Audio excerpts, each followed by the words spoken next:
नमस्कार दोस्तों, welcome to Ram sir Hindi channel. दोस्तों, Dainik Jagran editorial dictation ATWPM से स्टार्ट होगा 5 सेकंड बाद। स्टार्ट। बांग्लादेश जैसी अराजकता में डूबा हुआ है, उससे वह केवल आत्मघात की ओर ही बढ़ता हुआ नहीं दिख रहा है, बल्कि भारत के लिए खतरा भी बढ़ा रहा है। वैसे तो यह देश अस्थिरता से तभी से घिरा है जब पिछले वर्ष वहां शेख हसीना सरकार का तख्ता पलट दिया गया था।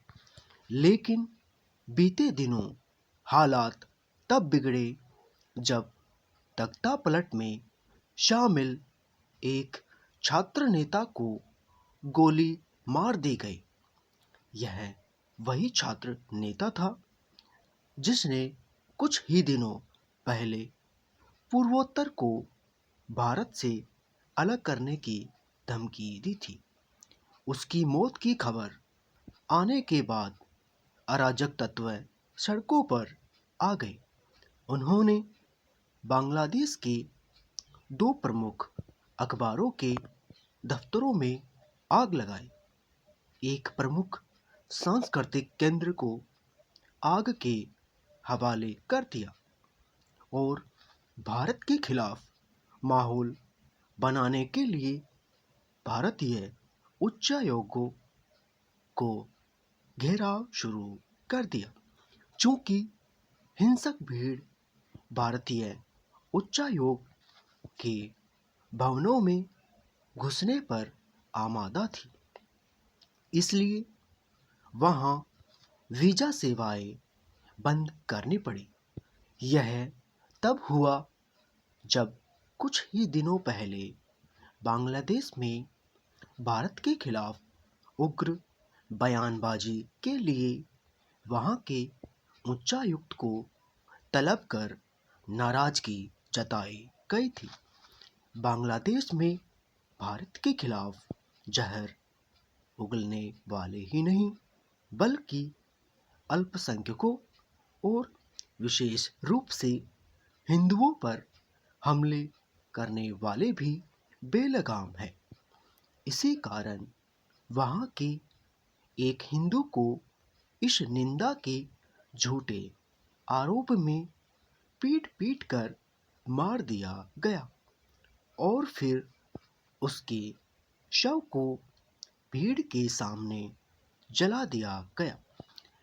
बर्बरता की यह पराकाष्ठा उस बांग्लादेश में देखने को मिल रही है जहां की अंतरिम सरकार के प्रमुख नोबेल पुरस्कार विजेता मोहम्मद यूनुस है।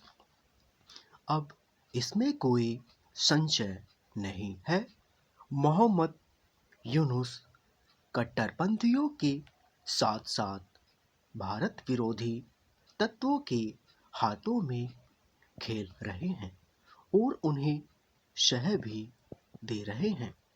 इसकी अनदेखी नहीं की जा सकती कि पिछले दिनों विदेश मंत्रालय की संसदीय समिति ने बांग्लादेश में कट्टरपंथी तत्वों के साथ पाकिस्तान और चीन की बढ़ती सक्रियता पर चिंता जताते हुए कहा कि इस पड़ोसी देश की घटनाएं भारत को संकट में डालने वाली है।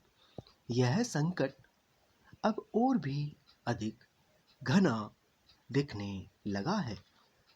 बांग्लादेश के हिंदुओं की जान तो आफत में है ही, वहां भारतीय हितों के लिए भी खतरा पैदा हो गया है।